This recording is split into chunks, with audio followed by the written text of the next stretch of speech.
Good afternoon. It's December 18th, 2023. You're listening to a Little Column A, Little Column B, hosted by Will Lemanos and hosted by Zach Bishop. How are you doing today, buddy?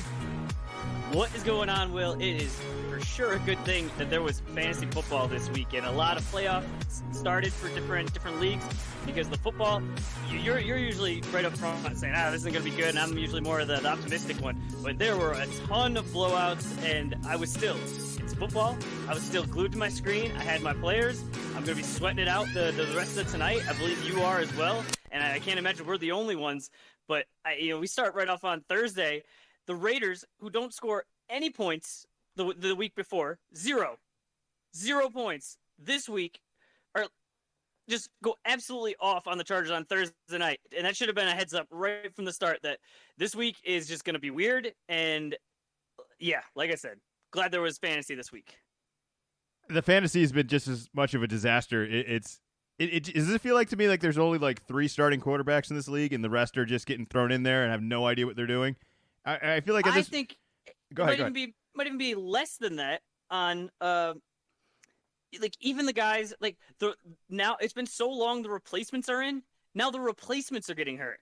Will Levis has to go out because he's got a some with the ankle. I don't think that one's too bad, but it's just down the line, and then even something like it's not crazy. Jalen Hurts, like, he's not feeling well. I mean, that happens to people. We're getting into cold and flu season, but it's like, really, he's not going to play. And then you mentioned fantasy specific. Josh Allen was able to get the win, but he didn't really put up many stats. I think I saw something crazy that was like Easton Stick had more fantasy points, and he was in a game that was complete garbage time for him, but like he had more points than Mahomes, Josh Allen, possibly Jalen Hurts if he hasn't played tonight, or he could play. So all these guys that you've just been riding, Dak for sure. Dak didn't show up at all. He's gonna make an appearance later on one of our segments.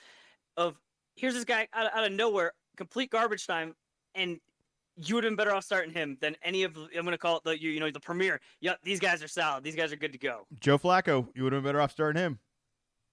It's funny because I'm at the point right now where I'm starting to give credit to second and third string guys because the scale is just different. You can't hold them to the same standard. It's just not fair. They don't have the same reps. All of these guys were high draft picks at some point and big shots in college at some point, so I don't think anyone's truly, truly terrible, but there's just no way to compare it. You have to be out there. You have to be playing, and some of these guys just haven't had the same opportunity. But I'm kind of at the point where it's like, Browning versus Mullins this past week was like, that was a pretty good duel. Like we pick out someone your own size. Like this is good. Like I'm applauding this amateurism as long as it's paired up properly. But if you don't have one of like those 3 guys in the league every week, it just feels like maybe it makes it more fair or completely unfair. I can't believe how many not starting quarterbacks there are. I can't believe how many bad offenses there are. I can't believe how many weeks. Think about this. Zach Wilson got benched. Then the backup wasn't good enough, so now he's gotten put back in, and boy, did he pick the wrong time to make a spin move and got absolutely rocked and lost the ball. He got benched again. That's where we are in the season. Guys that you've benched that you said, maybe we'll give him another shot, are again just saying, oh yeah, that's right. This doesn't work. There's a reason we benched him in week 6 or whatever it was. I haven't paid attention to it, and maybe I should have. It's just caught my attention this year that I feel like we've had more teams finishing games with 0 points than ever before. It happened again this week with the Jets. I forget who did it happen with. Was it the Raiders last week? Somebody. It was the Raiders last week. Yeah. The Patriots have had at least a couple stinkers like that. There's a lot of teams. I assumed offense was so favorable in all this. They made so many rule changes that it should be to the advantage of the offense. It's amazing to me how hard this is and how challenging it is. And tonight's game is such a toss up as well, of where we don't even know if we're going to get Geno. We don't even know if we're going to get Hurts. Like, this could very end up being a Drew Lock versus, was it Marcus Mariota? Like, that's what we're signing up for. That's Monday night. Like, this is, again, what is this, Mullins versus, like this is the terrible Creed franchise that no one's ever going to make. Like, this spinoff is not good. The only good news is that we only got 3 weeks left, and the playoffs will start, and they're just going to weed themselves out. I don't know who's going to get in. We're going to get to that, but for now, we're just going to make some wild picks. I am trailing in the group right now for our NFL picks. I need a couple big weeks. There isn't a 4-point shot I could hit. It's only 50-50 every week, so it is really challenging to catch up. But we're going to do our best. I feel a little slighted by a couple teams last week, but we'll get to them as we go through our picks. Is there anything you want to talk about from your previous week of success once again? It's just awesome. I told you I had the one down week. I was just hoping to turn it around. Didn't want to get bent out of shape. And yes, this week I was back to my winning ways. I actually had double the points that I had the week before. All right, kicking it off this week, Thursday, the New Orleans Saints. We're back. The New Orleans Saints at the Los Angeles Rams. Kyren Williams just seems like an excellent running back. I couldn't believe he fumbled 2 times yesterday. It seemed like he was getting 10 yards a carry just easily. I'm into the Rams. I kind of I feel like they have the right weapons. They have the right names. They seem like they're a perfect 7-7 team to just start sneaking up on everyone. And New Orleans is just the complete opposite. They have 3 broken ribs, Derek Carr, and banged up Blank, and sloppy Blank, and somehow both of these teams are 7-7. I'm going to go with the Rams at home. I don't know how many more broken ribs Derek Carr has. I don't know how many more weeks Derek Carr could just last. I specifically dropped him last week, anticipating that he just wasn't even going to finish this week's game. And you would have better off starting Derek Carr this week than a lot of other quarterbacks. But I'll take the Rams. I'm into Kyren Williams. I think that's enough with all the weapons and Puka and Kupp and Higbee. I think they have just enough to sneak by whatever New Orleans is bringing this week. Who you got? I'm also going to go with the Rams. Derek Carr played pretty decent this past week. It was against the Commanders, so not great. Same way the Rams victory. It was the Rams beat the Commanders. The Saints beat the Giants. So yeah, not a a lot of teams beat the Giants, but I think that the Rams are just they're a little bit tougher. You mentioned the skill position players. And I just don't at any moment Derek Carr could just explode into dust, and then you're probably getting the Jameis experience, which is a lot of fun if you're looking for something to watch, but it doesn't lead to a lot of wins. So I'm sticking with the Rams. Is there a real explanation that Derek Carr is still playing over someone who's 100% healthy with 3 broken ribs? Is that concerning at all if you're Jameis Winston, of the opinion that we have of you? I think I think people in the organization and the fans know what Jameis is. I don't know if Jameis knows what Jameis is, but I think that has more to do with him than necessarily his ability. Every week, it's just his teammates love Derek Carr. They love Derek Carr, and it's like that doesn't add up to wins. This guy has 3 broken ribs. I mean, he wants to play. No one's going to tell him not to. If he's going to put himself out there, that's, I suppose at this point that's his choice. And goddamn, let's see how long that lasts. All right, moving on. Next game. We got Saturday games again. Cincinnati Bengals at the Pittsburgh Steelers. A overtime victory versus Minnesota the week before. I'm into this Browning. Like I said, that was a fun matchup with this as well, and they just have weapons. I've talked about all the Rams' weapons. I think I like Cincinnati's even more. I think Mixon has been so steady and solid, and they're gonna have no problem against this Pittsburgh team. I have no idea how Pittsburgh has 7 wins. I watched them against Indianapolis this past week. What is the one nice thing you could say about Pittsburgh? Find it for me. I can't find it. I don't know how this team has 7 wins. They're not going to get a win this week. I'll take Cincinnati on the road. Who you got? I'm also going to go with Cincinnati. I think this is going to be a close game, and I think the beginning of the year, that's how the Steelers were able to get their 7 wins, is they were just able to pull out these weird, at the end of the game, all of a sudden it's just, you got one drive to get the field goal to win the game. Just, all right, you just skinny your teeth kind of thing. But I think in these close games, over a season, usually it evens out. I think this is going to be the case. I think Browning is at least competent, especially for the backups, as we started the podcast with. And I don't like any of the quarterbacks that the Steelers are throwing out there, as well as it seems like there's starting to be some finger pointing going on over there.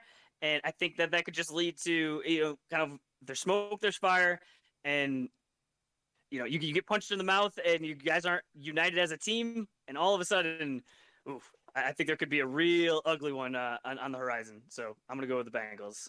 They're 7-7, 3 weeks left. They're in control of their own season. If they get another win, they're not out of it. It's I don't think they're going to get it this week, but it'll be interesting to see how they just handle it, because there could be a total world where this team that I don't think is that good ends up walking into the playoffs. Just gets in. All right, moving on. Buffalo Bills at the LA Chargers. The Bills did it again. We're back. Are we back? How many times this year are we going to say we're back? Because they were gone for a little bit. We were all out on them. And this looks like the team we kind of expected the whole year. Complete beatdown, smackdown on Dallas. I I actually wrote that Dallas was on a bye this week because they absolutely didn't show up for this game. Nothing but nice things to say about Buffalo. And fortunate enough for them, after a good win against Dallas, they get to face the LA Chargers, who just gave up 63 points to the Las Vegas Raiders. Good luck. I'll take Buffalo Fired on the their road. coach. Fired their We coach. joked about him getting fired at halftime. Well, and I would have fired it after the wasn't first quite quarter. halftime, but it was pretty close. 28-0, I think, after the end of one. They had It errors. was so bad. It all happened so fast. Errors in every form that you could have from every single team: special teams, punt teams, kick teams, defense teams. And offense was terrible. They got problems. I didn't think it would ever be this bad, and I always kind of mocked them. And then losing Herbert for 1 week and they give up 63 points, this team completely quit. I'd be curious if this new coach syndrome that we've talked about in the past is enough to maybe boost them past the Bills, but based on what Buffalo did last week and based on the Chargers, what they did last week, how in the world, even with the new coach theory, could the Chargers even pull this off? I got Buffalo. Who you got? I am going with Buffalo. All the things you said. The Chargers were down 42-0 at the half. At the half. The only reason that the Chargers scored anything was because it was complete garbage time in the second half. That's the only reason why. I don't think a new coach comes in and fixes this. I think I got to imagine they're still going with Easton Stick. I think Herbert's going to be out for a little bit, so I don't think he's going to be able to turn this thing around. So yeah, give me the Bills and all of their weapons.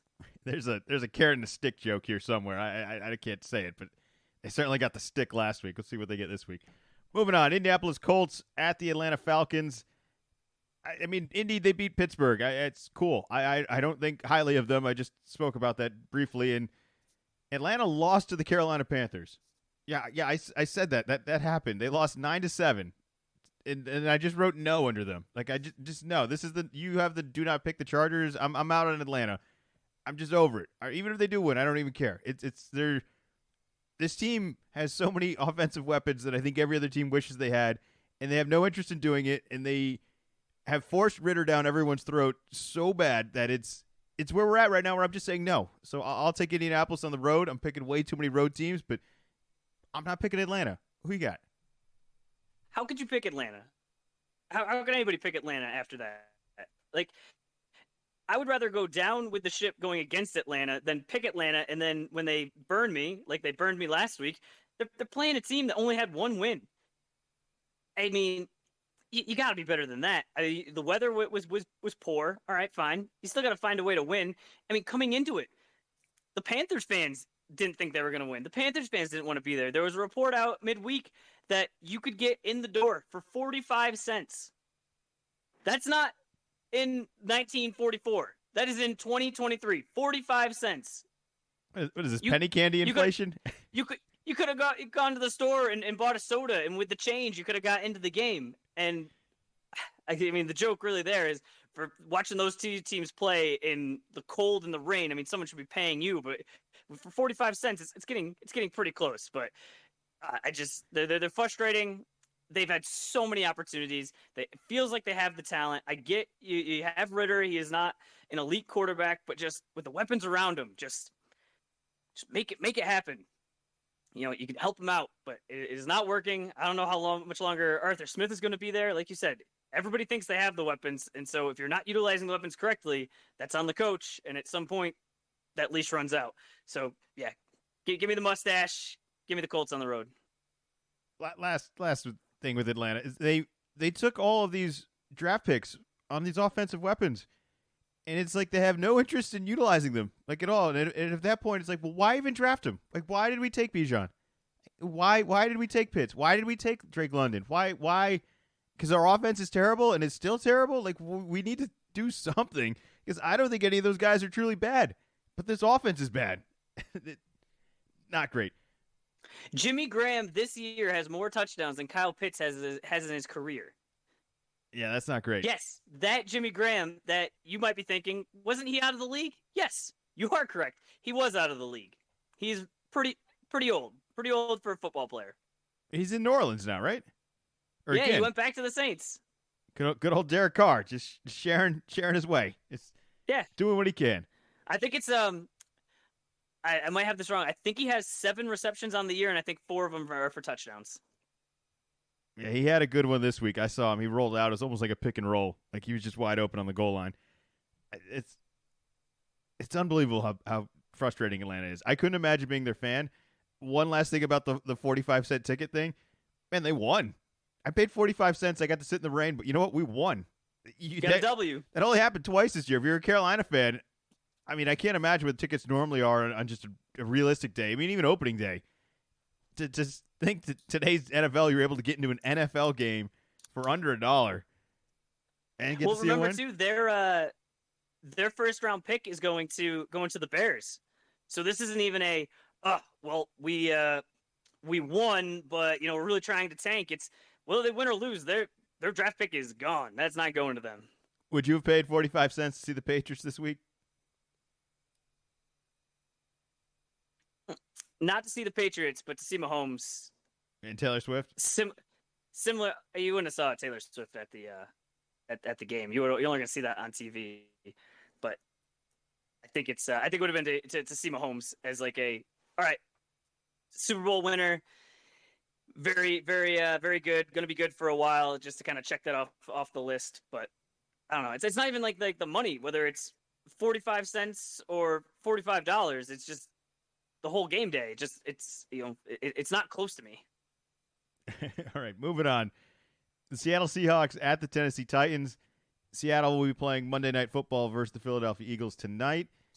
The rumor is Geno might play, but feels like is more leaning towards not playing. It's a very obscure report out there of just mostly doubt of him playing tonight. So we'll see what happens. But Tennessee lost in overtime to the Houston Texans, who didn't even have their new draft pick of C.J. Stroud. They had, who was it? It was Case Keenum. Is that who it was?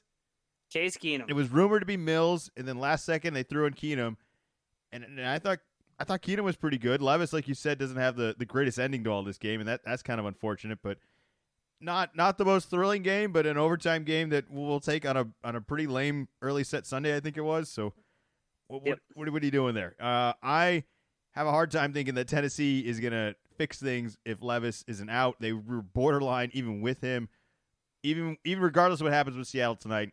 If Geno doesn't play tonight, I think he'll play the next week. Hopefully he doesn't play tonight, get hurt even worse, and we're seeing Drew Lock. Even if it is, I will still take Seattle on the road. Just riding a lot of road teams today, but how are you supposed to pick all these home teams? What is the home field advantage for a team who looks like they're going to be without their quarterback? I'll take Seattle. Who you got?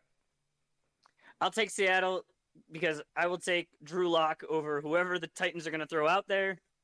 I don't think Derrick Henry looked very good last week, and you need somebody to look good, and it did not look good. So I will also be going with the Seahawks. Don't even care what happens tonight. All right, next game, Detroit Lions at the Minnesota Vikings. Big day for Detroit. Goff threw 5 touchdowns, 100 yards for Gibbs, 85 yards for Montgomery. That is a lot of offense. That is the powerhouse we were hoping to see that we haven't seen every week. They actually showed up and played a little bit more defense against Denver, holding them to 17. I was a little bit more impressed by that. I thought this was a sinking ship. I didn't like the direction they were going. I thought Denver was a little bit on the rise and that this would just be a sneaky one to kind of catch Detroit exactly where you want, but a big wake-up call for them. I think if they lost last week, I really would be intrigued by Nick Mullins versus them this week. But because of the success of most recently, I got to go with Detroit again on the road. I like what Mullins did. I thought that Minnesota, Jefferson's out there. They have a ton of weapons as well. That offense, man, I mean, just Jefferson and Hawkinson and it was Addison this week. And then Ty Chandler was great for them. Mm-hmm. A lot of nice things to say about Minnesota. I still can't get over the hump to pick them, though. This is a huge game for them. This could really decide their whole season, and I don't think they have no chance. I just like the direction of Detroit at the moment, so I'm going with them. Who you got? I am also going with the Lions. They have their full team, where the Vikings are still trying to figure things out, although getting Justin Jefferson back is definitely a plus. Kind of similar to the Bengals situation of, all right, well, quarterback's trying to figure it out, but you know what really helps? Having a guy like Justin Jefferson or Jamar Chase out there that can kind of cover up some of your mistakes. I think it probably impacts the team less, but just kind of overall on just my feelings is the Lions winning in prime time. I'm pretty sure the last time they were on in prime time was Thanksgiving, where first game and absolutely got destroyed, and it was very unexpected.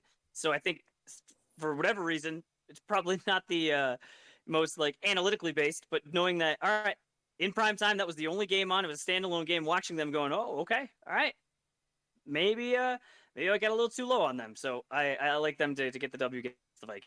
That loss to Green Bay actually aged kind of bad. I don't know. Did Green Bay get better since then? Because I feel like ever since then, I started to take them a little bit more seriously. I wouldn't say they're like a phenomenal team, but I don't think that loss was quite as bad as I thought at the time. Because Green Bay going into that week, I think we were all out. Like, what could you buy in on? Love was just meh, like the whole time. But I think they've actually strung together a couple wins, so maybe Detroit wasn't as terrible that week as we thought. All right, moving on. Washington Commanders at the New York Jets. Let's keep this one quick. I think Brissett is just the best backup to play in these franchises at this point, so I'm going with them. I have no other. There's nothing else to add. I mean, the Jets lost 30-0 to Miami last week. As you mentioned, Zach Wilson doesn't even finish the game. The Commanders at least had some offense and competed in a game against the Rams, and I think Brissett already puts this team so far ahead. I want to like Howell. I do, but this team right now is better with Brissett. If Brissett's going to play this week, the Jets aren't going to win. I'm taking Washington on the road. Who you got? I'm going with the Jets. The Jets are at home. I think their defense is going to play better this week. That's all I got. I couldn't do it. This team didn't score last week. I mean, what are they? They're going to score look what the Raiders 60. Did. They score 60 this week. Maybe. Washington has Maybe, traded away all of their defense. Maybe they run the Wildcat or something. I wish other teams would just start embracing maybe that. if Rodgers comes back. I saw you made a sneaky pickup. Pick him up just in case.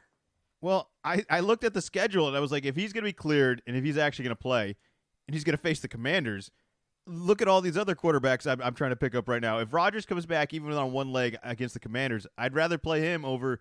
I'm not even going to name the names, but you know what the waiver wire looks like. A lot. Yeah. A lot. So I don't think it's as reckless with an IR spot. It's not costing me anything. There is no one else really eligible for IR at this point because there isn't anyone who actually has a potential to be scheduled to be cleared and scheduled to come back. So I'm not actually counting on it, but I think it was a smart move. I like it. I just looked at the Jets schedule, and even if it doesn't matter and they're already eliminated, this guy has talked so much that part of me thinks he's just going to force his way onto this field just to hear the crowd cheer him one more time. Like, I think he's itching to have that, and I think it'll be a big deal for New York to win a game that doesn't even matter, to see their guy that they were excited to see all year finally get back out there. And it's going to be against the Commanders, like I said, who aren't that good of a team. He could easily light them up. Like, you don't think that'd be possible? I don't understand the point of it. Like, that's a whole other discussion, and you can easily counter with that right now. But if he does play, you don't think this team's going to beat the Commanders, and that he's going to play well? I already think they're going to beat the Commanders, but I don't think he's going to play. But I could see where that line of thinking, where it's like, what if he's good to go? Well, why not? Why not throw him out there? Start to get some of the chemistry. He's had one off season with these guys, so to get some game reps, I got to imagine that's helpful. Just, working with the center a little bit, working with some receivers, hopefully Breece Hall's healthy. I know you're out of the playoffs. So these games don't count, for you. So even if he just plays a half and you almost treat it like a preseason game of, hey, just get your feet wet out there, see how you feel, and then hopefully you're in a better situation for next year. I think the nicest thing they could do by playing him is just giving that defense a break and rewarding them, being like, hey, we have an offense that's going to stay on the field a little bit. Like, it's not just going to be, hey, guys, you're going to be playing the entire game. The other team's only playing 4 downs, and then you're getting it back, and then you're going to just get punched and pummeled by whatever the offense wants to do to you, and it's hard. I think, if anything, he should come back for the relief of that. He's such a teammates guy. If he's cleared to play, which I can't imagine him being cleared to play. Like, I still stand by that, but the news that I'm reading and the people I'm seeing confirming that he's going to be medically cleared to play, and this guy has just talked so much smack that I think he's going to come back. It's crazy. I can't explain why it benefits anyone. Has he talked? What smack has he talked? I don't think I've really heard that. I don't think I he's feel like I've shied away other from. People he hasn't shied away from anything. Like what? I don't think he's all right. You're injured. Your season's over. Why are we hearing reports of him even trying to come back? Because he's trying to come back. I think he's forcing the attention on himself, and he's trying to hold on to this relevancy. It's fine. It's all fine. See, I don't get that at all because it's like because I feel like it's like the backlash to the backlash kind of situation where it's like, oh, look at Rodgers, he's on the sideline. It's like, all right, well, they're showing Burrow on the sideline, and the narrative out of that is, oh, look at this guy, he really cares, he's right there down on the field. When they show the Browns quarterback up in the booth, it's painted as, oh, well, look at this guy, he's not down on the field, like he clearly doesn't care. Just like I feel like the narrative just gets pushed to whatever it is. He's a famous person, he's on the team. I don't know how much it helps to have a guy on the sideline, but I just don't feel like he has been doing anything out of the ordinary to really just be like, hey, everybody, look at me, look at me, look at me. Okay, let's just play a little theory here. Let's just hypothetically say he does play this weekend. Is he not on McAfee the first thing Monday? And it's like, this team's not even relevant. This quarterback won a game against the Commanders. Why is he on McAfee? You don't think he's going to be on McAfee the day after he plays his first return? Like, he absolutely is. How many times has he been on there? I think he was there after every game last year. It wasn't even on ESPN then. It was just the original McAfee show. I'm pretty sure Rodgers was a weekly guest on that last season. Okay. So he's on it less this year. Well, yeah, he shouldn't be on there. And also the ESPN's kind of they got to be thinking the same thing. Like, why are we putting this guy on here? This team's terrible. Because he's famous. We put famous people on TV all the time. And this is why I think he's going to come back and play. Just because he wants to be famous. He wants to host Jeopardy. Well, he's already famous. It could always go away. All right, let's get back to football. His old team, Green Bay Packers, they're playing the Carolina Panthers. I know Carolina won last week, and I know the meh feeling and the flavor that's so bland of Green Bay, but there's no way Carolina's going to go on a win streak here, as much as I will probably be rooting for them as a Patriot fan. Just causing them more drama. Let's just make it even. Let's see how much we can push the needle towards the number one pick and just make a really hard decision on the Patriots. But yeah, I guess I'm going Green Bay then, because how could you pick Carolina, right? Who you got? Yep. All right. Not picking the Panthers, that's for sure. Picking Green Bay. This has got to be some sort of record for road teams, right? I thought I was being pretty risky going into the week by picking a ton of road games, thinking, well, I'm trying to come back. Like, I got to disagree with you, so picking like the less likely one is that. But then it was like, how like I'm supposed to be the wild card. I'm gonna come back because I picked the Panthers at home. I'm gonna pick the Jets at home. I can't find it. I picked Minnesota Vikings at home with Nick Mullins. It's real hard. A lot of road games for sure. I'm going on the road this next game here. Cleveland Browns at the Houston Texans. I'll take Joe Flacco over Case Keenum. I think Flacco is just kind of the adult in the room. He's definitely still made some mistakes, but there's a maturity that I think this team's just good enough to get by. Keenum wasn't terrible last week, but I don't think – I kind of like the Bears more than I like Tennessee, so I guess I'm giving Flacco a little bit more credit for that. So I'm going with Cleveland Browns on the road. Again, another road team. Who you got? I'm going with the Texans. I just don't think this Flacco run can continue. I think at some point it's going to fall apart. The wheels are going to just come off. He had a great comeback drive that was just vintage. That was a bunch of fun. Bears, I don't know. Bears just doing Bears things. And do you think the Bears are better in Tennessee, though? Njoku. Than Tennessee or than Houston? They beat it was a better win last week, I'm saying. Like, do you think Cleveland's win over Chicago was more impressive than Houston over Tennessee? Because you're picking Houston this week as if they like had some massive win or there's some sort of dominance coming based on their win over Tennessee. I don't think it necessarily has to do with anything super recent. It's just kind of the overall. I just the Browns wins have come when they had different quarterbacks. And like I said, I think that Flacco run it can only last for so long. I mean, that's what they're always saying for these older athletes.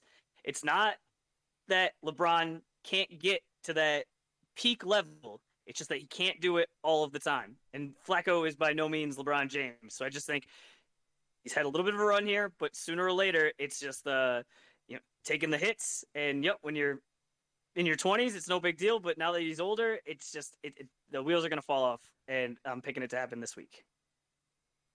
Yeah, I think the more disappointing part with Flacco and Keenum is that there isn't any hope of them actually getting better. It can only get worse, right? Like he could just be fine or he's terrible. There isn't like, oh, hey, yeah, really real building block here. We're really onto something. Finally found his team. It's like now there's no.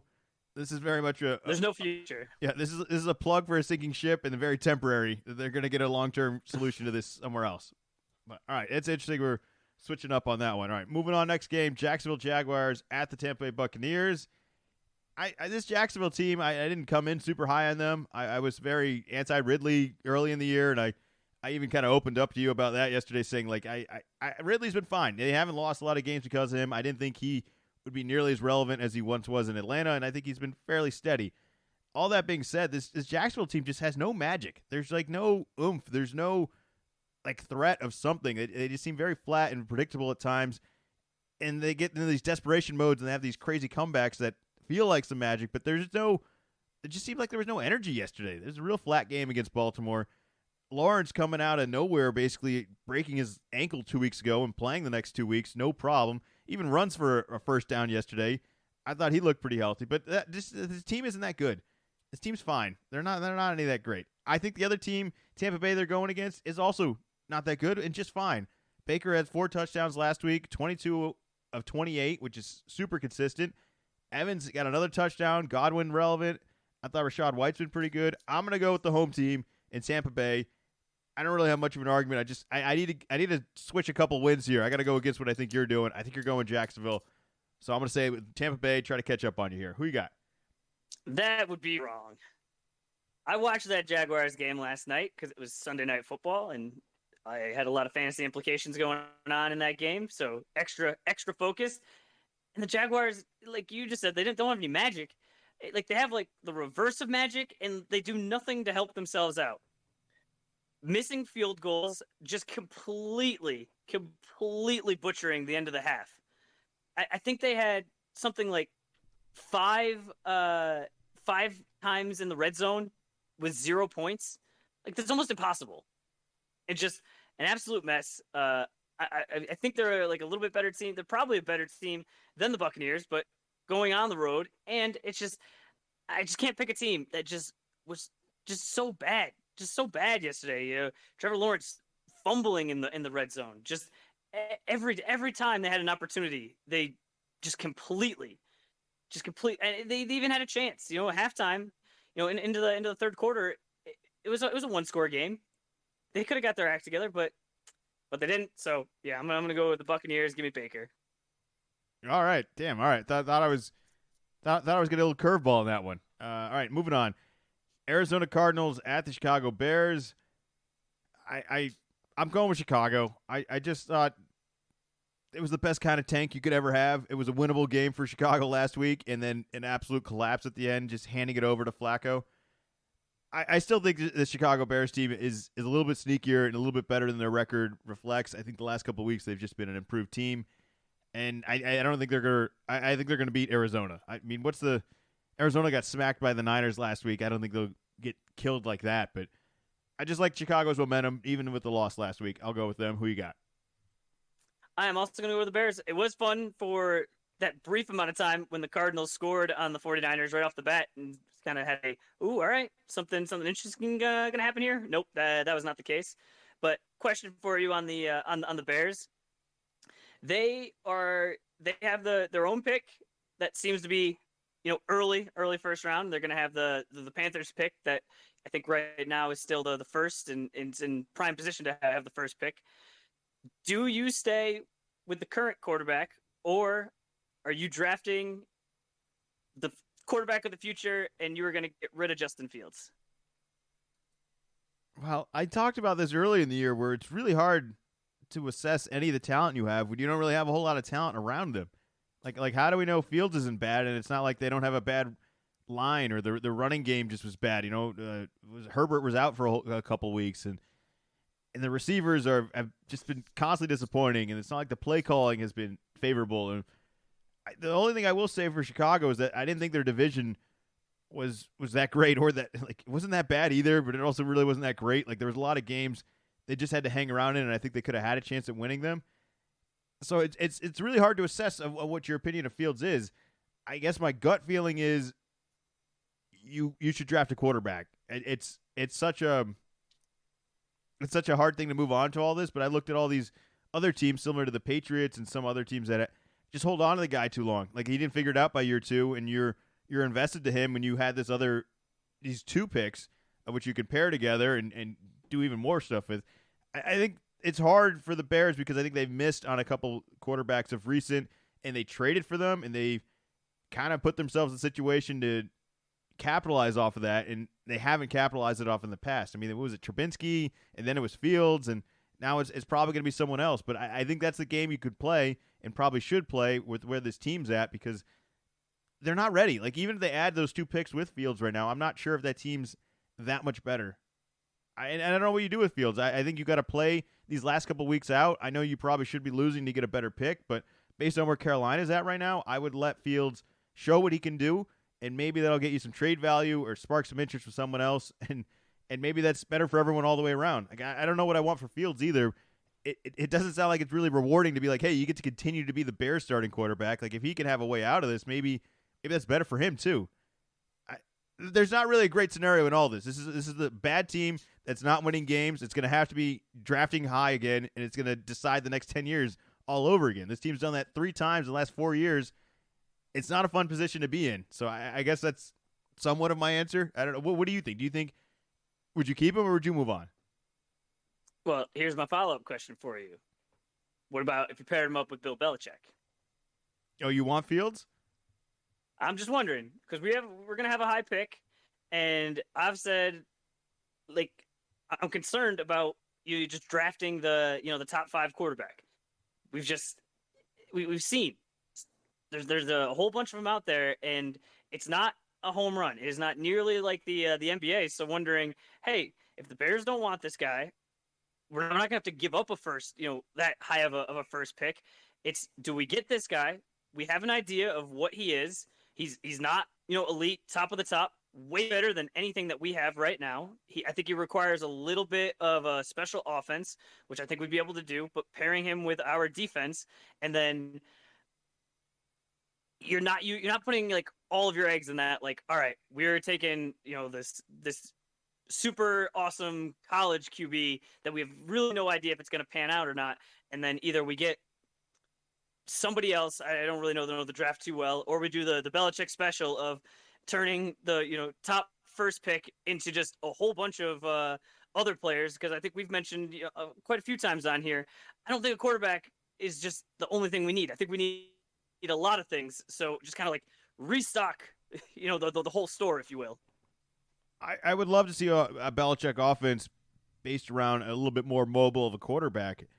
I think we were kind of hoping the Cam Newton experiment was going to be a little bit more of that. We kind of caught Cam at the real wrong time to try to reinvent an offense around a not-so-mobile guy anymore, whose really advantage was being mobile. So I would be intrigued to see if Fields could maybe do that, but I just didn't like the way our offense looked with Cam that year either. And I'm worried that Fields isn't that great at throwing the ball, and it feels like we had a really hard time granting Mac and Bailey Zappi permission to throw the ball.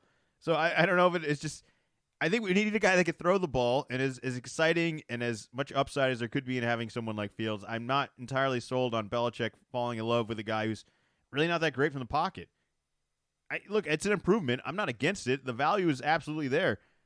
And I'm not saying that we absolutely have to draft a quarterback either. I would love to get the wide receiver. I look at some of the draft picks of the past. What's the point of getting the wide receiver if we got Zappi throwing to the other team? Well, I also look at a team like Atlanta, and it's like, well, if you get all these weapons and you still throw a garbage quarterback in there, they're not weapons anymore. They're just expensive, like lawn ornaments out Pieces. there. Yeah, they're not benefiting you, and they're not benefiting the team. So it's hard to say, what should come first. Should we do this? Should we do that? And on the one hand, I think the receiver is a way safer bet. I think Marvin Harrison's the safest bet of the draft. But is that just me being scared of the risk reward of the quarterback? Because that could be massive. That could be our next 15 years. We could be down Brady Road all over again. We could be competitive. And that's so appealing. But it's also, I look at all these other teams who think that way every single draft, and it just doesn't go that way. And then the Belichick future thing is also up in the air of, well who's going to be coaching this team? Because if it is Belichick, I'm not entirely against maybe trading for not necessarily an old quarterback, but maybe someone who's mid-veteran kind of thing, and just letting him work with that. Because I don't think a rookie, as much as they will benefit from the harshness of Belichick, I just think that we're going to pummel him year one, and then we're going to suck again, and it's going to be Belichick on the fence again of all of this. Like, I feel like we got to win some games with this defense next year, and I'm not entirely opposed to doing something like with Fields then if that's what's there for the right price. But there isn't an easy decision in all this. We're going to look all – it's easy to go back and look and be like, well, if we just taken that, and if it was this offensive coordinator, and if that guy hadn't gotten hurt, and, if this guy didn't get traded into the division, it's a lot of what ifs. But if DJ Moore had just taken that ball in rather than bobbling it and then booting it, that would just been an all-time finish. I picked them to win last week. I thought they had a chance to win. Some things they should. They just played way too soft on the prevent and let Flacco just kill them right down the field, and then still had a Hail Mary is a pretty low percentage play, but I mean it was right in his hands. If I lose in fantasy tonight by 1 point, I'm going to blame that -1 point on that last possession of an interception to Fields. Well, you know what you should also be complaining about as well is at the end of the first half, he threw a Hail Mary, and because for football reasons it didn't matter whether it was an interception or whether it was incomplete, they never reviewed it, but it was pretty close. You might need to call the league or maybe write a strongly worded letter. The strongly worded letter is to myself for starting a quarterback once again that barely got over double digits. It continues. I'm going to win again, and I don't know how long I could skate now on the playoffs without this quarterback thing. I've gone the last couple of weeks with guys getting 10, 12, 8 points every week. It's a miracle my season continues, but hopefully Fields could play a little bit better this week. If not, I did pick up Joe Flacco, and that'll be interesting to see if I have the stones of round 2 of the playoffs with the semifinals 1 week before the championship. I'm plugging in Joe Flacco for the most important game. It just doesn't feel right. I'd feel crazy to do it. All right, moving on. Dallas Cowboys at the Miami Dolphins. Not a great showing by Dallas this past week. It was a Buffalo dominance. It just wasn't great. Now, that being said, I didn't think Miami was actually that great for a 30-0 winning over the Jets. They didn't have Tyreek Hill. I thought there were some goofs on their offense, and they definitely have some threats running. Mostert's been super consistent and great, but if Tyreek Hill doesn't play, I think this is a really good bounce-back game for Dallas. That being said, like, how am I supposed to pick a team that lost 31-10 and the other team that won 30-0 and be like, this team on the road, they're gonna show up for all this?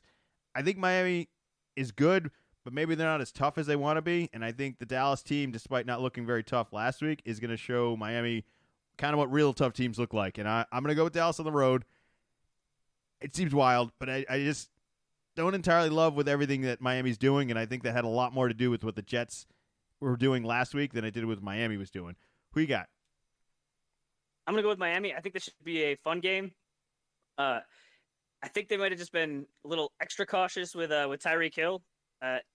Sure looked like he was running around, and it was even after he was ruled out, then I was hearing reports of, well, he's warming up and he's still pretty fast, so but he was ruled out, so I think he'll be back in the mix, and with him back in the mix, I think that they'll be able to get the job done. I hope he comes back, because even with him missing some time, did he just miss last week? He just missed just one game, right? Yeah. I think he should be the MVP.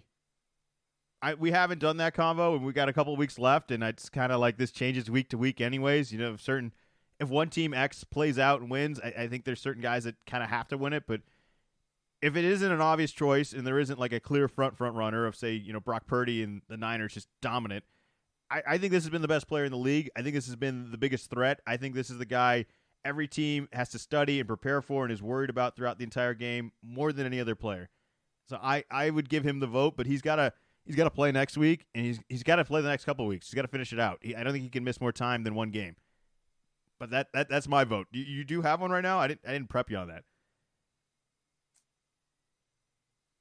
They're not going to give it to a wide receiver. That's who I would give it to. But I don't think this award's really as relevant. Do you remember the last couple years? Can you name the last MVP that was not a quarterback? No, I don't think I could even name last year's MVP. Who won last year? Mahomes. All right, cool. He's really good. I think a talent like that should win every year. I agree with the consistency and the accuracy and the numbers of Brock Purdy are phenomenal. But that team's so fucking loaded that I kind of can't buy it. Like, I just feel like if you plugged in any other player in there, it'd be pretty good too. And that's not fair to Purdy, but I also just say he has this stigma of being, whatever late round draft pick that just got this golden opportunity, has capitalized everything. So it's maybe it'll change this year, but the same way for a very long time in the NBA, it was the best player on the best team. I think it just goes to what guy had the best record, that quarterback. Or at least like in the mix there. So I think that's why Brock Purdy is getting talk. I think that's why Lamar Jackson is getting talk, and we're coming up on that game. Yeah, that'll be fun. All right, let's get through this next one real quick here. New England Patriots at the Denver Broncos. I'm going to take the Broncos at home, despite New England showing a little bit of life against the Chiefs. I don't know. I kind of like there's a scenario where I feel like we could have won last week. Like the Chiefs, they kind of dangled that out in front of us a little bit, and if we were just a little bit more had our shit together, I feel like we could have grabbed it. It was at home. It was just right there. The Chiefs didn't do anything to take that game away from us. It was just like we just stopped playing at some point in the second half. We had a lead. We did, but we still blew it, and I don't even think the Chiefs played that well. I'd rather have Denver bounce back and get a win here. I thought they were kind of disappointing against Detroit, but is this the ultimate good coaches, bad teams matchup here? Or are these even good coaches anymore? Legends for sure. Yeah, I wonder on like coaches' career wins. This has got to be one of the higher ones. Maybe are we turning up a little bit? Do you think he wants to beat Sean Payton? Nobody wants to lose. I mean, he doesn't want to lose to anybody, but does that add a little extra juice to this week? I don't think so. I think if it had something to do with Belichick just being like, I would like to win more this week, then we would do it. I don't think that's the case. I think we just don't have the offense to be able to win, unfortunately. But on the Chiefs side, is Kadarius Toney like an asset for another team? I don't think I've ever seen a guy make so many mistakes and do so many things that hurts his own team. I mean, it's not on purpose, but the ball went through his hands, and because of that, and tipped it, it went right to a defender. Dude, if he had just batted it down, he would have been better off. Of course, he's got the offside, the offensive offsides, that everybody knows about. But at the beginning of the year, he's missed some crucial catches as well, and just it's got to be so frustrating for him. But it seems to be week after week.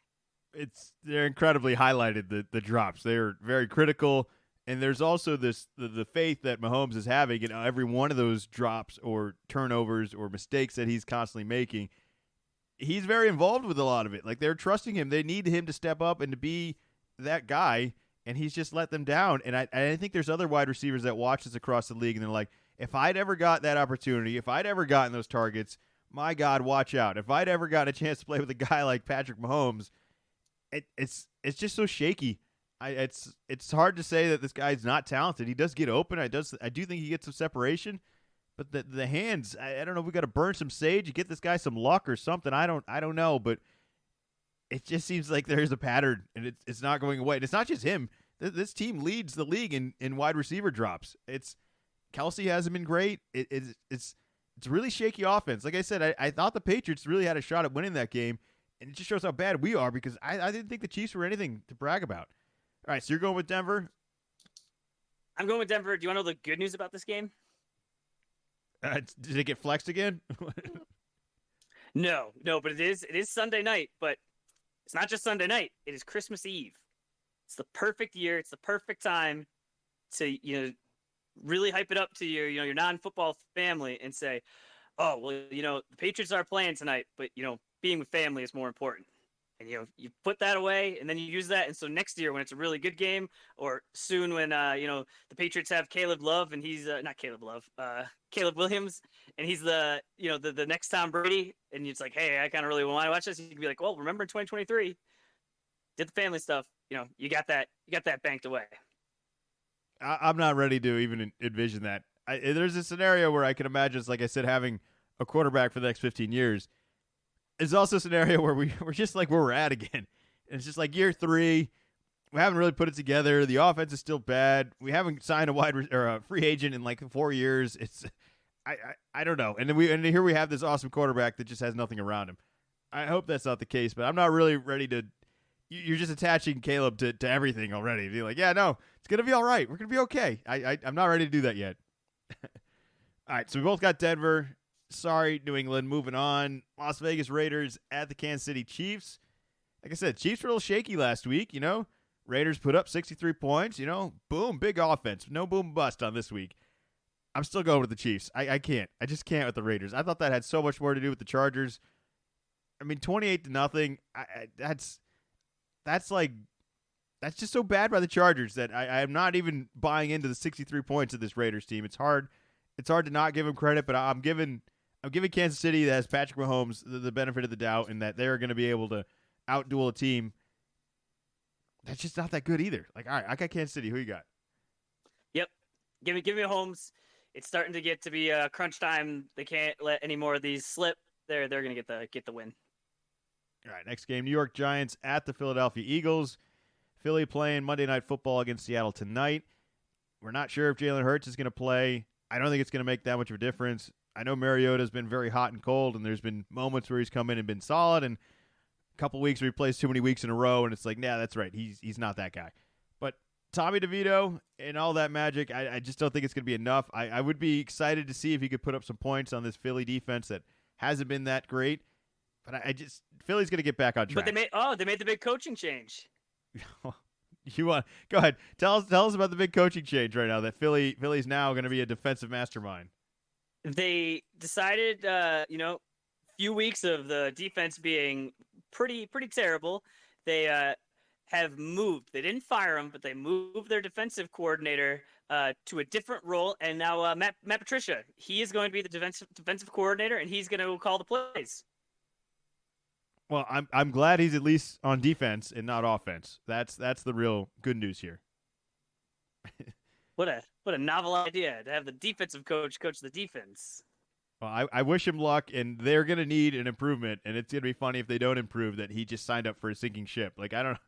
I obviously you want this role. I don't think you ever want to turn down the promotion, especially, once being a head coach not too long ago. It's fine. Whatever. So we both got Philly. No Tommy DeVito love. No Italian. This is my lock of the week. Is Tommy even going to play? I don't know. I just want to make the gesture with everyone else. All right, I'm not even Italian, but I kind of like the energy that they're giving. It seems like the Giants are enjoying this more. All the defenders are doing it when they sack them. It's great. I think that's funny. I think it's funny when they do it. I think it's funny when the agent does it, and that they have this whole relevancy. I don't know. The Giants don't have a whole lot to be happy about, right? They've paid Daniel Jones a ton of money. He didn't play this year. They can at least get excited over this guy. I'm not gonna rain on that parade. They're going through enough pain. I know what it's like. If the Patriots had this guy and we had the same record and our season was just as miserable, I'd be super excited to at least have Tommy out there. Wouldn't you? Well, that's what I'm saying is he came out of the game possible concussion, so it might be Tyrod Taylor, not Tommy. All right, well we'll go with Philly then. You locked it in. I guess I'll lock that in too then. It just I can't see it happen. All right, last game, Monday night, Baltimore Ravens at the San Francisco 49ers. Big game of the week. 11-3 versus 11-3. Baltimore coming off a win against Jacksonville. San Francisco coming off a dominant win against Arizona. This should be a hell of a showdown. If anything, this is the matchup we're hoping to see in the playoffs. This is the matchup every week that I think we kind of hope to see is two actual good teams go against each other. With their starting quarterbacks. I'm going to go with the Niners. As much as I love what Lamar's been doing, when they lose Mitchell yesterday, the running back, I thought that looked a little shaky. I like the I thought, was it likely the tight end for Baltimore has done a pretty decent job filling in for Mark Andrews. But I don't know. If he's going to be an X factor, it's fine. I just think the Niners are so consistent and so solid and have so many different punches and designs and weapons and things that they can hurt you on. Even their defense is pretty good, too. We make such a big deal about their offense, with McCaffrey and Debo and Ayuk, and it just goes on and on. So, I just think that this team, it'd be a real hell of a win for Baltimore, and it would have to be, spectacular Lamar to truly pull it off. But I just think it's a safer bet to go with the Niners. I would really love to see Lamar do this, but I'm going with a safe bet. It's kind of a coward's way out, but I'm doing it. Who you got? I'm taking the Niners. I'm also going with the Niners. Once again, they had that little bit of that swoon when some guys were hurt. Once everyone's been healthy, they have just been an absolute buzzsaw. And I think this is going to be another time that, all right, this is a pretty good team, but they're going to have to go to their building, and I think that they're just going to have Christian McCaffrey catching balls wide open, falling down, still having time to hop up and score a Debo, and just good luck. Yeah, I'm going with 49ers on Christmas. All right, those are the picks of the week. Actually, you did mention that is on Christmas. Not only are those Christmas Day games, the last you're going to get 3 games on Monday. So those last 3 games are all going to be Monday. What do we got? 1 o'clock, 4:30, and 8:15. So exciting Monday. The podcast we're going to do Tuesday next week. Tuesday the next 2 weeks, right? Is that what we said? Yep. Yep. So just so you're aware of all the schedule, it'll be easier for us so we get to enjoy that day with our family or whatever else we got to do, and not have to worry about a podcast recording while there's actually games going on. So we can talk about them the next day. I think that makes the most sense for both the weeks of Christmas and New Year's. All right, so what do we got for this week's Fantasy Heroes and Zeros? That's it for the picks this week. Fantasy Heroes and Zeros. Boy, was it a rough one for the Zeros. Like we mentioned at the start of this for fantasy playoffs. So quarterback, great all year, but not this week. Dak Prescott. For wide receivers, Brandon Ayuk, DeAndre Hopkins, Zay Flowers. For running backs, Bijan Robinson and Donta Foreman. Both absolute zeros. Also on that list, Derrick Henry, Breece Hall. For tight ends, Dalton Kincaid with an actual 0. On the good side, quarterback, Jared Goff. Big time hero. For wide receivers, we had Jordan Addison. We had Jalen Waddle, went out of the game, came back in, put up some points. Cooper Kupp, believe this is his 2nd week in a row on the Fantasy Heroes after I think he was 3 weeks on the Fantasy Zeros. So talk about boom or bust with this guy. We also have Rashee Rice. For running backs, we have Ty Chandler, James Cook, Christian McCaffrey, Jamar Gibbs. Tight ends, we have Sam Laporta and David Njoku. And then we actually had a defense that snuck in there, the Dolphins. You hold a team to no points, and then you get some goodies along the way. Yeah, that'll make you a fantasy hero. Are you in the playoffs of all your leagues? No, my team did this fun thing that the 2 teams that I was out of the playoffs with both scored over 180 points. And those are both, I play, like, all my leagues, like, the scoring's a little bit different, but there is no, it's not crazy scoring. Like, those are both very, very high matchups. So the other ones that I'm in, like I said, the big one is I'm still battling tonight. I've got one battle, I suppose, and one I've kind of taken care of business, barring any, obscene, crazy game tonight by something ridiculous. But I'm on pace right now. I had 2 buys out of the 4 leagues. I'm in a good place. It's scary right now to know that, like, in 1 week I could be out of all of them and it's just over like that. But it feels good to at least have some options, and that I've made it as far as I can with all these teams, and let's just see where it kind of goes. Speaking of see where it goes, let's talk about some college basketball, of which my Michigan State, they came back. We're alive again. They put on a show of dominance at Baylor. Yes, not at home, which we have struggled at. It's just weird. Offense. We had offense. We made points. 45-17 at half. 45-17 at half. I was way too excited that I even got nervous the second half. I was like, is this going to end? It seems like an impossible lead to blow. Baylor came out at a 9-0 run out of the second half, and I was like sweating. I was like, oh my God, I can't even fathom blowing this game and having to hear all the shit from everyone else. Like that just would have killed me. Getting the job done. I bring all this up because later this week, Baylor will be at Duke at 7 p.m., and I'm just wondering, if they are done licking their wounds and ready to go out and kill some blood, and that if Duke is just lining up for a new awakened Baylor. I'm not sure what you're anticipating, but what are you worried about? It is a big concern for me. I just want to correct one of the things from earlier, but understandable with all of your excitement. It was not at Baylor. It was in Detroit. So it was Fine. a semi-home game for you guys, but still, you guys weren't at home. So it was one of the things where Saturday there was so much sports going on, and specifically college basketball. We previewed last week some really kind of all year type games. Not even like, hey, these are the best of the week. Like out of like the whole season. We want to make some time for these. That Michigan State Baylor, especially after Michigan State's some of their struggles, and Baylor undefeated going in. Didn't even get brought up. It wasn't even on my main radar. So it wasn't until you had mentioned it. And yeah, like you said, you guys just jumped all over them. What'd you hold them to? 14 points in the first half? 45-17, and they were not in double digits for majority of that second half. I want to say they almost end that second half on like a 6-0 run just to get to 17. And it was over. Like it was 45-17 and a half. Like the second half started, and there was silence in the gym. It was very bizarre. It was anytime in college, Virginia, who runs a very slow pace, very defensive centric pack line defense, all of that.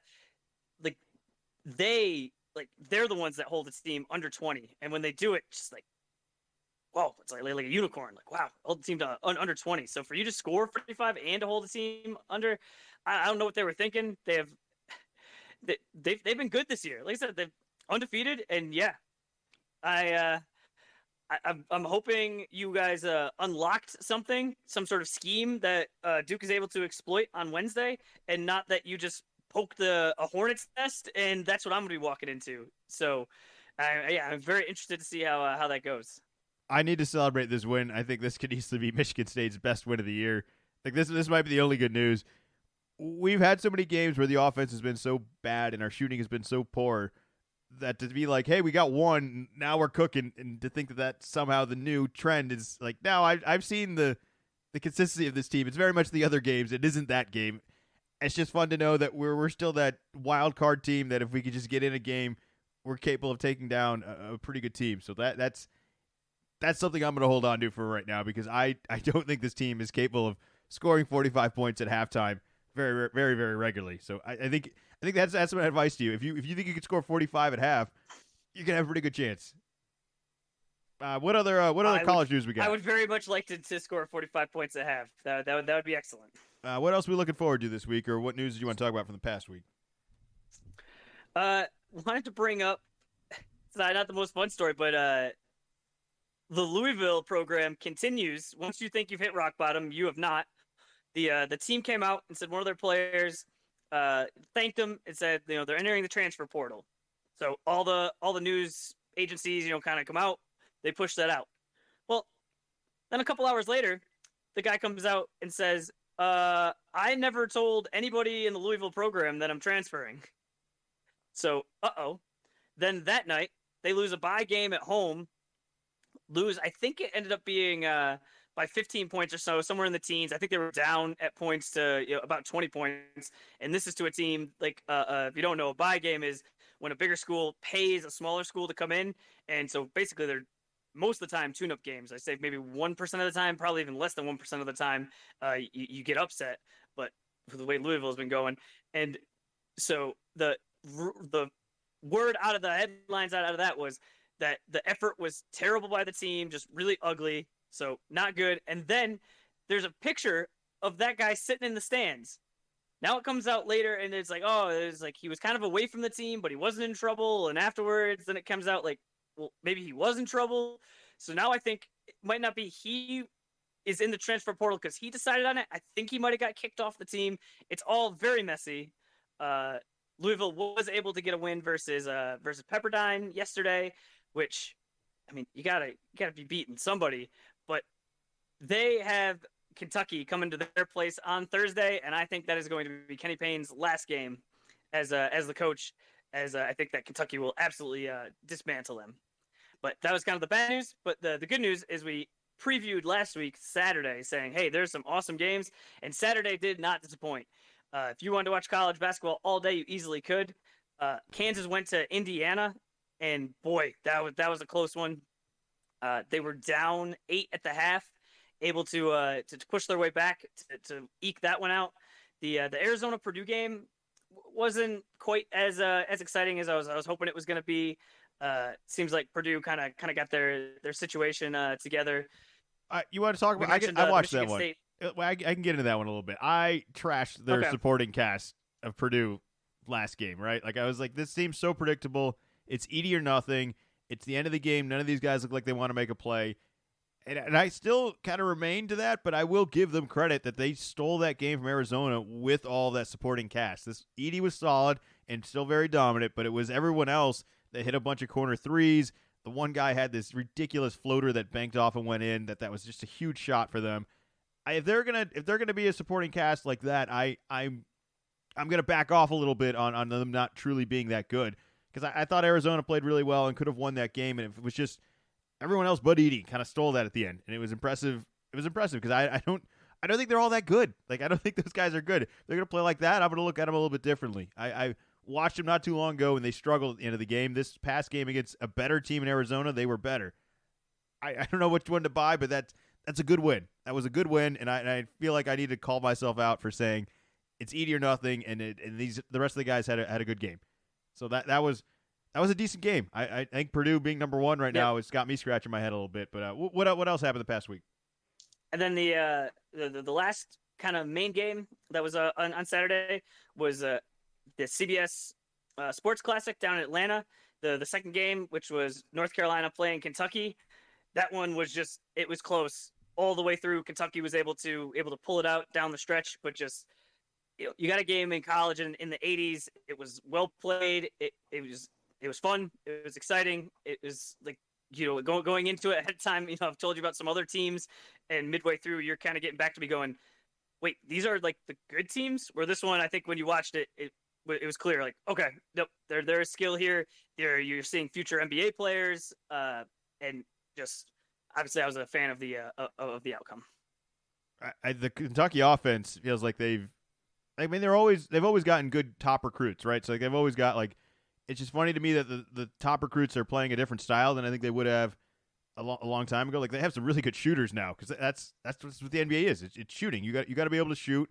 Obviously, if you have abilities to do a whole bunch of other things, that's going to get you farther, and you've got good length and strength and verticality. Like you can be a relevant player, but having some like pretty polished off shooters this year is just a threat that I don't think that they've had probably since Tyler Hero, and even since then. Like that's kind of an outlier. Before that, all of the Kentucky guys, once they get to the NBA, I feel like figure out how to shoot and know like the kind of shooter that they're going to become. But early in college, it seems like they get a lot of isolation one-on-one guys that are taking guys off the dribble, and that is completely shifted and not at all what this team has. It's a revolutionized like league and team. I'm impressed by Kentucky. I know you don't want to say anything like that, but I'm going to say that. I'll probably say it about some other teams too. There is a trend of the shooting is, I think it's just a lot more improved for a lot of these good teams. And if you don't have that, it's almost like not having the quarterback. Like you have to be able to shoot. You got to be able to score. And they can score this year. Watch out. They sure can. But this week coming up, we already mentioned it. We on Wednesday we have 7:00. Or actually, no, this one's at 9:00 later in the night. Oklahoma versus UNC. Even though UNC got beat by Kentucky, they're still a pretty good team this year. That's going to be a pretty big matchup. Just this week. I mean, for like the rest of the year, there's not going to be like as quite the Saturday we had last week. But with the finals and getting towards Christmas, this is a little bit of a lull. But we still got some good things. But also a big one on Wednesday: Baylor versus Duke at MSG. It was going to be Baylor favored until you guys just shellacked them around, and now I think Duke is going to be slightly favored. But I think the main takeaway from this is I will be in the building because this is going to be tight, and I think it's going to be an all hands on deck situation. So I will be there. I'll be wearing my finest blue, and hopefully helping my team get a victory before the Christmas break. And then the last one is Florida Atlantic, Final Four team from last year, ranked team this year, doing okay. Had a couple of trip ups here, but they're playing Arizona on Saturday. So if you're looking to take a little break from watching bowl games, that will be going on Saturday. Man, how long is this James Madison trip gonna ride? Like, we're just gonna ride this out? Is this relevant? This team's actually gonna be like top 25 this whole year? Every time I look at the rankings, I'm like, wait, they're still there? Like, I thought for sure. Like, even by like we're almost at Christmas by now. I thought this team would have fizzled out. Well, here's the problem: is that when you're in the AP poll, as long as you keep winning, and especially if other teams lose, like you just kind of keep moving up and you just kind of hang around. They haven't lost yet, so they haven't really played. I mean, besides Michigan State, and I mean, it makes sense. They're James Madison. They're not a Power 5 school, so they're not gonna. They haven't played anyone that's top 100 in KenPom since the Michigan State game, and they will not until January 13th. They'll play Appalachian State. So I think it's one of those things that once they're in the AP poll, until they lose, like they're going to stay up there. But once they lose, and it's not like they're going to lose to an Arizona, they're going to lose to something like Old Dominion, and it's going to drop them. It's going to drop them right out, and they'll never see the top 25 again. So this team's going to go from being like 20, 22, 23 every week to one loss, and they're 102. Well, I mean, the AP poll doesn't work quite. It's only just the top 25, but yeah, basically. Wild college sports. All right, let's talk some pro. You ready to do some NBA? Yep. Normally we talk about some of the games we're looking forward to, and we can still touch on that. But I think this week we actually have some decent NBA stories and drama that is worth getting into a little bit. Do you want to start with the game ball controversy or the Draymond Green controversy? I want to start with the Draymond Green controversy. I'm going to take a little victory lap here. I warned everybody.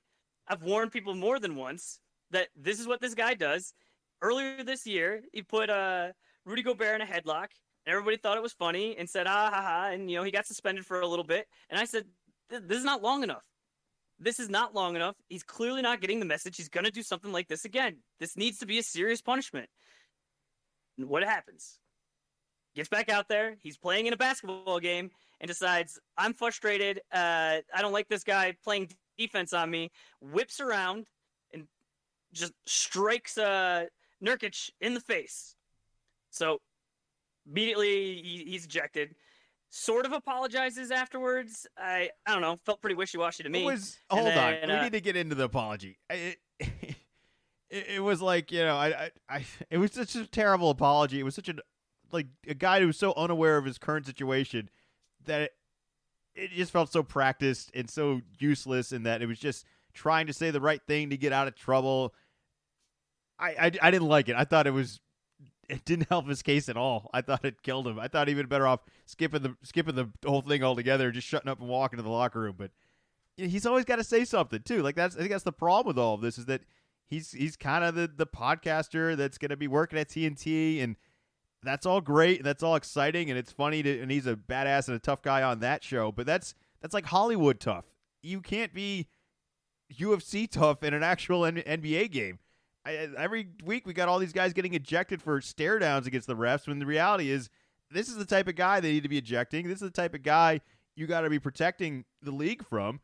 And I have defended him in the past. I've enjoyed the competitive nature of this, and we're going to talk about Giannis later and all of that. And then I like that guys care about winning and that they're out there in a regular season game playing super competitive. But this isn't working, and the solution of suspending him previous to this and previous to everything else isn't working, because we've done that before. This no longer needs treatment by the book. This is such a special case, and a case that isn't getting corrected by the punishment that we've given him in the past, that at this point we're at an indefinite suspension. It sounds like he's going to be out, at least 3 weeks for now, and I actually anticipate it's going to end up being even longer than that, because it's not working, and I don't know what else they're supposed to do.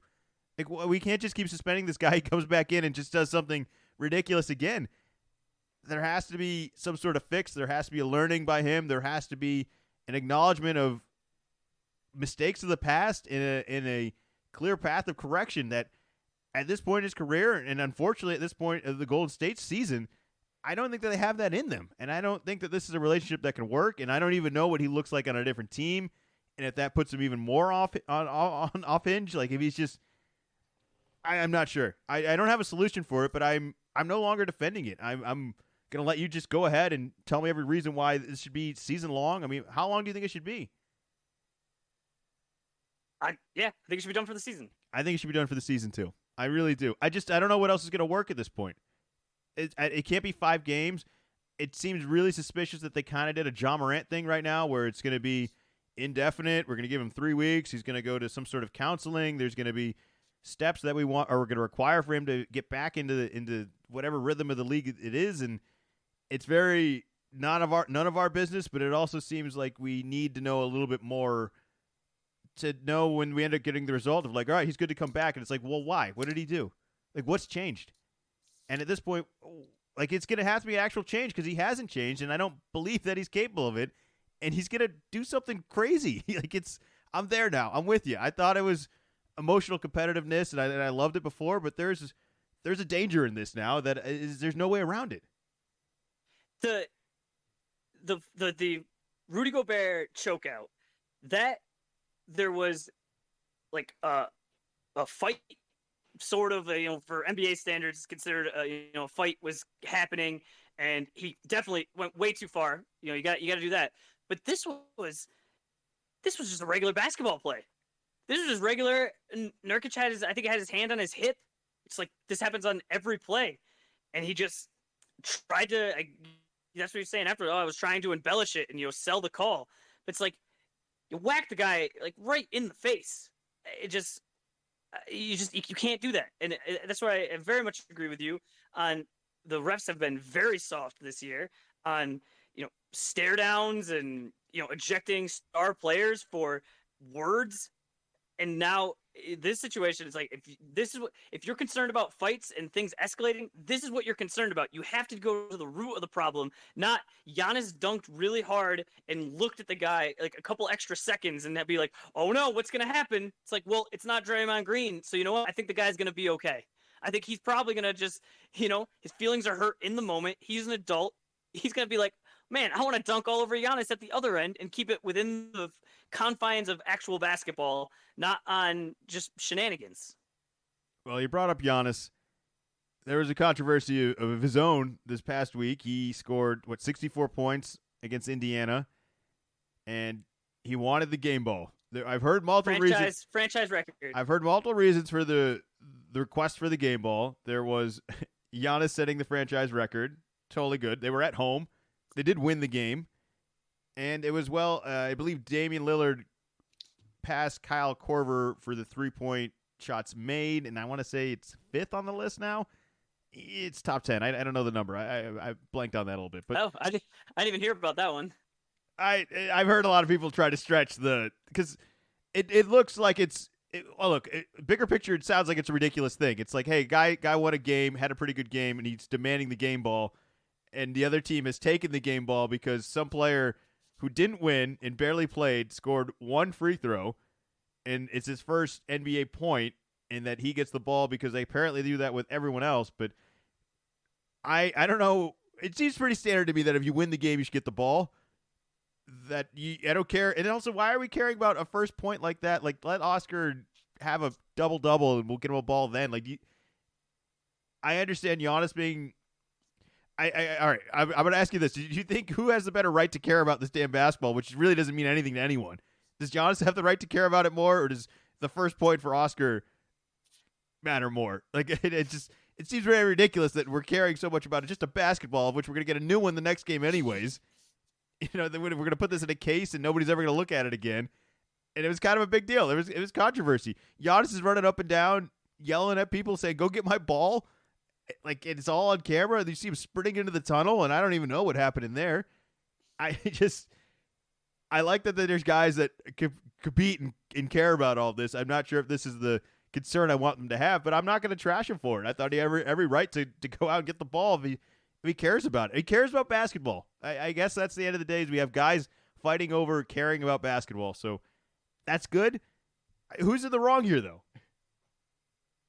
both players have the right to say, I would like the basketball. They have their feelings. They both that's perfectly fine. The game towards the end was chippy. This was the game that I said I wanted to watch because it was a rematch of the semifinals for the in-season tournament, and I think it just has to do more with the optics of it. This wasn't afterwards at the podium, Giannis saying, "Hey, they took the ball. I want it for XYZ." He looked like a crazy person, yelling all over the court, and then like the run through the tunnel, getting held back. Obviously, there's like a bunch of emotions going on there. I don't know exactly why. I don't think you should downplay that Oscar Tshiebwe, National Player of the Year, that he only made one free throw, and so obviously that pales in comparison in that game to Giannis setting the franchise single game record. 64 points is a ton of points, but I think part of it is not just the like you scored. Like, that's like the official you made it to the NBA. Like, there's still so many basketball players and so few of them make it, and like that's like the the official. I don't know what happens in this situation. I got to imagine this isn't the first time that there's been multiple milestones met at the same time. I think this had way more to do with this. This was a chippy game. There was a little bit of bad blood. This team plays again. I believe it's either a home and home or it's one of these weird kind of goofy homes and homes in January. So I think that's just going to be good for everybody to watch. But yeah, I think it was the Pacers didn't like that they lost. I think they were a little bit of jerks about it. And then it like they gave him a ball, but then maybe it wasn't the right ball. And I think well, then it's also like, does it really matter? Does it really matter? If I tell you in the moment, it matters a whole bunch. But then afterwards, like you said, it's going to go in a case somewhere. And Giannis has a ton of accolades, and Oscar has a ton of accolades, and it just like goes in some room that it's dusty and nobody probably ever really sees. It's not like Giannis is, is this his backup career here? This is a financial gain 20 years down the road. He's gonna auction this off for what, $100? Like, it's not. He's gonna be like, I got into a fight and ran into a locker room for that $100 20 years down the road. Like, it's all very silly. And Oscar, the same thing. I understand the players wanting to have the first ball of their first point. I bet that Oscar wasn't even the one that. Well, like he wasn't going like that crazy, but like you said, it was probably this is the Oscar didn't touch the ball. All right, let's be honest. Somebody else on the team grabbed it. Oscar didn't even know. Yeah. Oscar's in the locker room right now, being like, "Why did you give me this?" And probably being like, "You gave me a bomb, and like, you put a target on my back." Yeah. That all I did was went out there and got my first point. This is not even just basketball specific. This is the same thing for football. This is the same thing for baseball. Your first hit in the in the major leagues, you always see it. I think it was football. I'm trying to remember if it was earlier this year or if it was last year. Some rookie scored, and then like he kind of fell down, lost the ball, and then like a veteran, like not realizing, picked it up and just launched it into the stands. So obviously the game ops crew had to go talk to that person and do a little exchange. So it's like not bargaining, just basketball. What was it? A little bargaining. Hey, man, you want some tickets or how about some merch? Yeah, what do we got? Signed jersey. What do we got to do to get this, get this football? So it happens in all of the leagues. I get it. It's like you finally made it. So right. I couldn't believe how crazy Giannis went. Do you think Giannis has his first point basketball somewhere? Like, he knows where it is? Yes. Because obviously the 64 he has counted. I don't know if he knows where it is. I've heard a lot of those guys when they ask him something like that. Even like big things, like championship rings. Like, it's like I think it's at my mom's house somewhere. All right. Well, I almost want more information on all of this because he seemed to care about that ball just a little bit more than he should have. And it's for a guy who I think has been fairly selfless and isn't stat chasing or really, he doesn't work out with other players. Like, he's pretty excluded from everybody. For him to be so obsessed over this one ball, like there was something more. Yeah. So I don't know, whatever it is, but whatever it is, I don't care. These teams are gonna have to face each other again soon. I hope this is the dream playoff matchup. Can we get the 2-7 after the Indiana playing game? Let's make that happen. Sign me up. I want more games of this. I think this is exactly what the NBA wants, and is exactly kind of a consequence of the in-season tournament, right? Like, why would Milwaukee care about this at all? Put the whole ball thing aside. This was sour blood from just a second ago, or sour grapes from just a second ago. and bad blood was created from the in-season tournament. That would have never happened through any other regular season game. I think that's a pro for the in-season tournament. I think you were talking a little bit about you think there's a little bit of a hangover from all this, and that it feels like the games don't matter as much. Is that what you're saying? No, I care. I'm talking about the actual teams.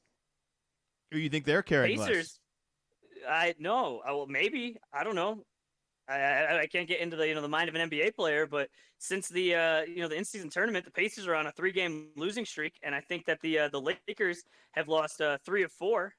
So that's what I'm wondering. Is it like you were celebrating and hey, season's over, we won the championship, and now not realizing, oh no, actually the season still continues. Like there's actually a whole bunch more to the season, and now you have the Pacers would be the 7 seed. They'd be in the play-in game if the season ended today, and the Lakers would be an 8 seed, also in the play-in if the season ended today. Well, 1 hour and 25 minutes it took you to trash the Lakers. I don't know what took so long. It just had to sneak that in there. I can also continue. Since the in-season tournament ended, Celtics 5-game win streak, beat the Magic twice. We've been struggling with them. Not so big and bad anymore. Yeah, we got Eddie House's back. We protect our own. That's about all I could do with that. I actually thought Orlando choked big time. I thought last night. Paolo took some really bad shots. They seemed to take the game so personally that I thought it almost distracted them of playing almost too hard and not nearly as focused.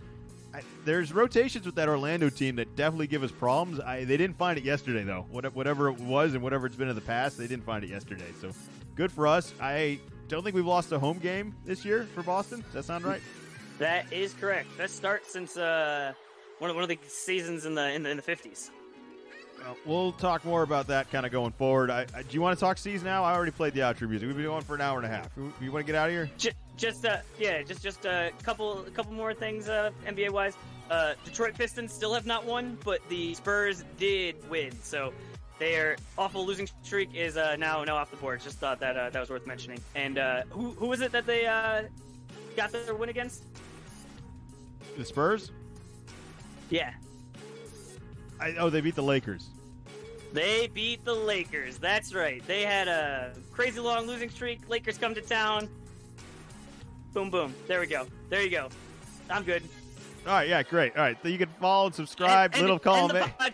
End the podcast with a smile. That's the way I like to do it. Little Column A, Little Column B podcast. You can find us on Spotify or wherever else you get your streaming podcast stuff. And you can follow Zach on his X account, which is Wicked Z-Man 24. Yeah, lots of Laker talk on there. So just go see all the banners. He's going to the hanging ceremony where they're going to hang the in-season tournament banner. It's going to be great.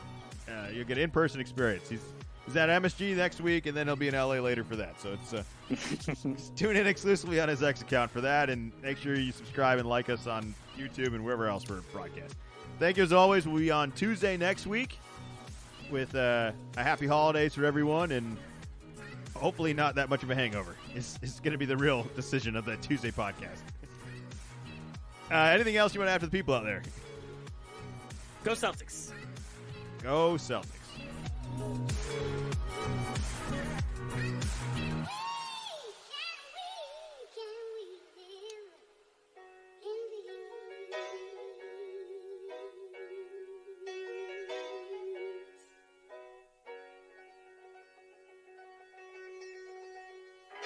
Little column A, little column B.